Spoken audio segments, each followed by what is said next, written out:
इस भागवत का निर्माण कैसे हुआ, तो आगे के श्लोक में बताया गया है कि निगम कल्पतरोर्गलितं फलम सुख मुखादमृतद्रव्य संयुतम पिबत भागवतम रसमालयम मुहुरवो रसिका भुवि भावुका। निगम कहते हैं वेद को, और निगम रूपी जो कल्प वृक्ष है ना, कल्प वृक्ष भी दो प्रकार के होते हैं सज्जन। एक तो स्वर्ग में जो विराजित कल्प वृक्ष है, दूसरा वेद रूपी कल्प वृक्ष।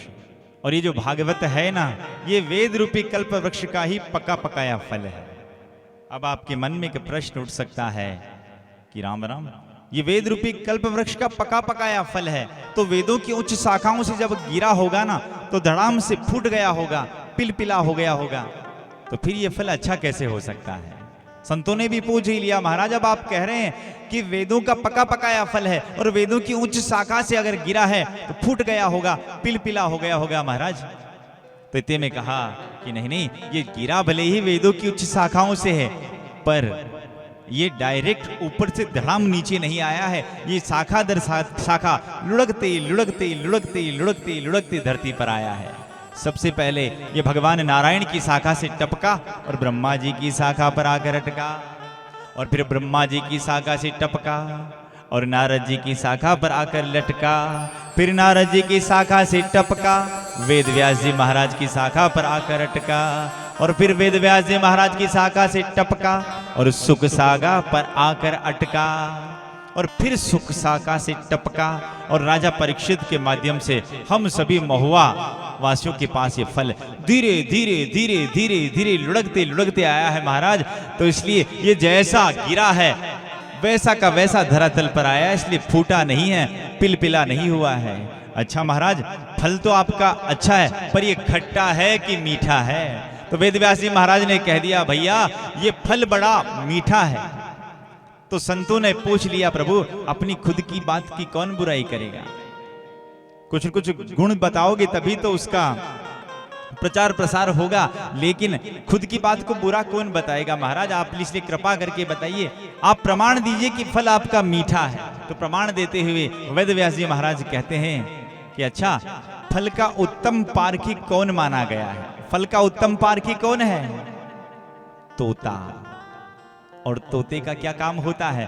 पहली बात तो तोता किसी खट्टे फल पर चोंच मारता ही नहीं है, और अगर खट्टे फल पर भी अगर तोता चोंच मार लेना तो वो फल भी मीठा हो जाता है। ठीक उसी प्रकार से ये जो भागवत रूपी जो फल है, इस फल पर भी सुख रूपी तोते की चोंच लग जाने के कारण से ये बड़ा मीठा मालूम पड़ता है कि निगम कल्पतरोर्गलितं फलम सुख मुखादमृतद्रव्य संयुतम। अरे सुख रूपी तोते की चोंच लग जाने के कारण से ये बड़ा अच्छा मालूम पड़ता है महाराज। अच्छा प्रभु, फल भी आपका बड़ा अच्छा है और बड़ा मीठा है, पर इसके अंदर रस कौन सा भरा हुआ है? अरे आम के भीतर तो आम रस भरा होता है, और इसके अंदर कौन सा रस है? तो कहा है कि इसमें कृष्ण नाम का रस भरा हुआ है, और ऐसा रस भरा हुआ है। और इस फल की सबसे बड़ी विशेषता यह है कि इस फल को आप कुछ भी हो जाए, इस फल का जितना आप पान करना चाहो उतना पान कर सकते हो। और सबसे बड़ी विशेषता क्या है? इस फल की सबसे बड़ी विशेषता यह है कि इसमें कहीं भी छिलका और गुठली नहीं, केवल और केवल रस ही रस भरा हुआ है। अच्छा महाराज, ये फल आपका बड़ा मीठा है, बड़ा अच्छा रस भरा हुआ है, लेकिन आप ये फल किस किस को पिला रहे हो महाराज? आपने तो केवल दो को ही आवाज लगाई है कि निगम कल्पतरोर्गलितं फलम सुख मुखादमृतद्रव्य संयुतम पिबत भागवतम रसमालयम मुहुरवो रसिका भुवि भावका। अरे आपने तो केवल दो को ही आवाज लगाकर कहा, अरे रसिक, अरे भावुक, आओ और इस रस को पियो। इसका मतलब ये प्याऊ सार्वजनिक नहीं है। वेद व्यास जी महाराज ने कहा, भैया ये प्याऊ बिल्कुल सार्वजनिक है, लेकिन मैंने उन दो को ही आवाज लगाई है जिन्हें वाकई में प्यास ज्यादा लगी है। भाव से बोलो ना एक बार,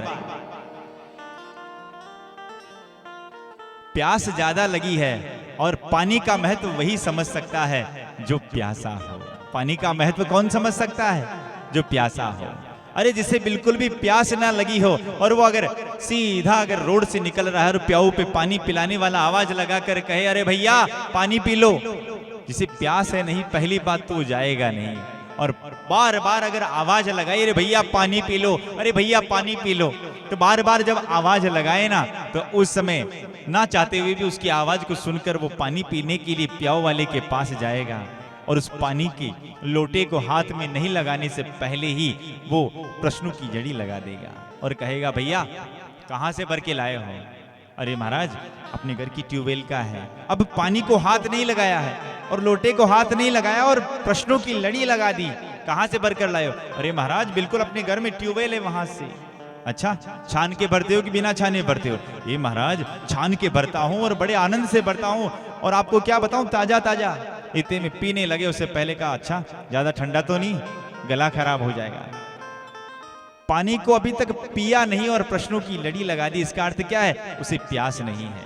ठीक उसी प्रकार से हे ऋषियों, मैंने तो केवल और केवल दो को ही आवाज लगाई है जो वाकई में इस कथा के लिए तड़प रहे हैं। वो ऐसे नहीं देखते कि कथा सुनाने वाले वक्ता कौन है। अरे जिनके जीवन में प्यास होती है ना, वो अपने आप दौड़ते हुए आ जाते हैं और सीधे भागवत की कथा अमृत का पान करते हैं। तो ये रसिक और भावुक ये दोनों इस भागवत कथा के लिए तड़प रहे हैं, इसलिए मैंने इन दो को ही आवाज लगाई है। एक बात बताएं, पानी का महत्व भी वही समझ सकता है जिसे प्यास हो।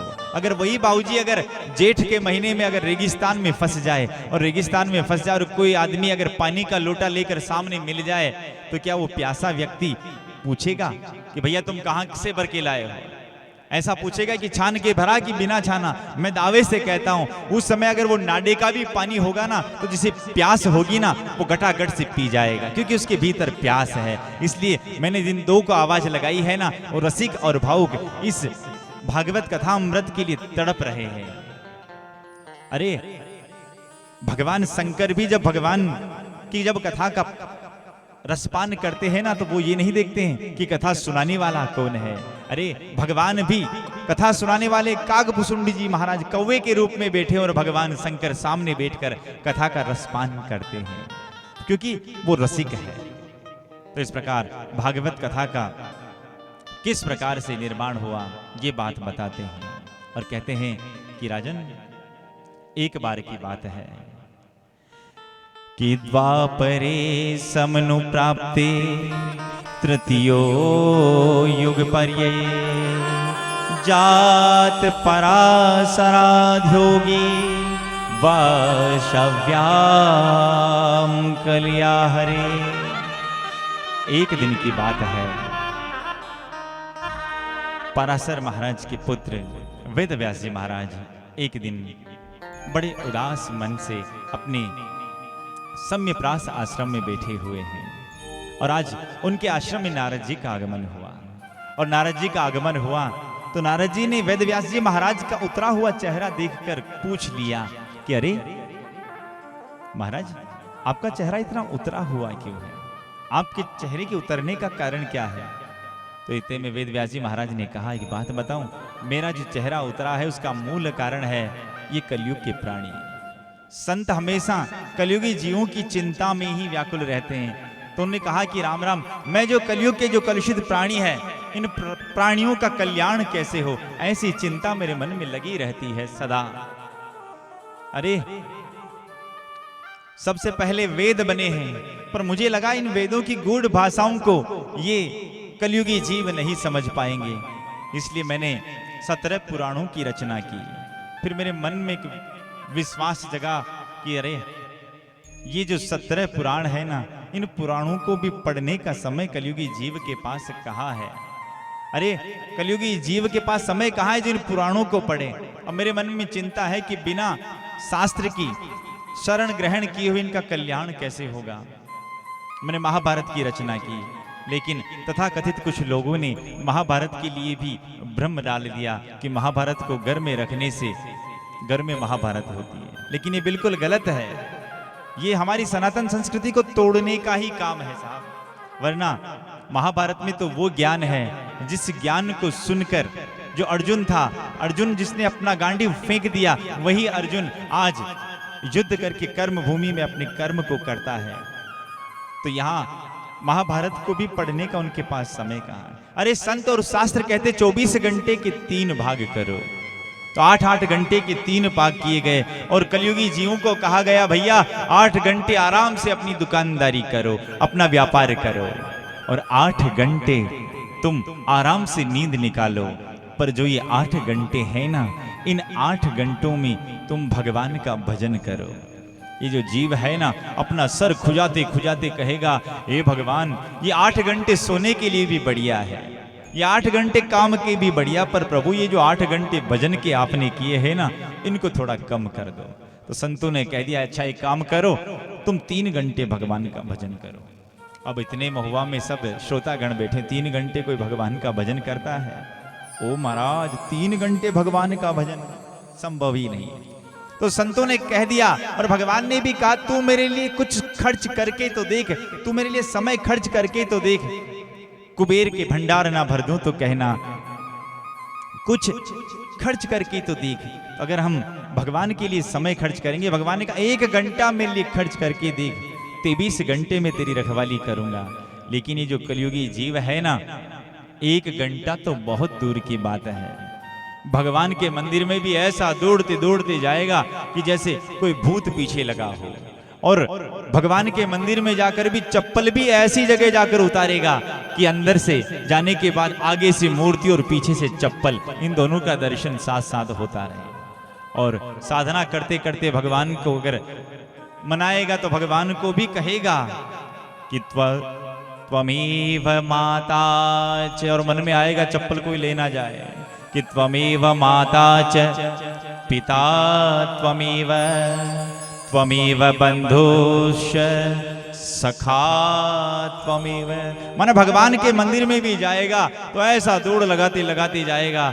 और ऐसी तो कलयुगी जीवों की हालत है महाराज। और अगर कहीं जीवने का न्योता आ जाए ना, दावे से कहते हैं 1 बार नहीं 3 बार भी जीवना हो तो जीवने में इतने होशियार, इतने निपुण है कि वहां पर भी पहुंच जाएंगे। भाव से बोलो ना एक बार।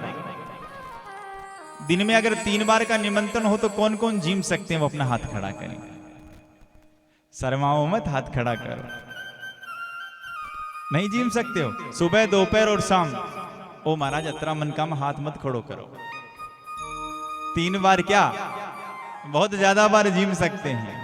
और जीमने का भी अपना आनंद है साहब। कई लोग तो डट के जीमते हैं। एक भैया हमें मिले, श्यामपुरा वासी पधारे हैं, और उन्होंने तो उन भैया को देखा भी है।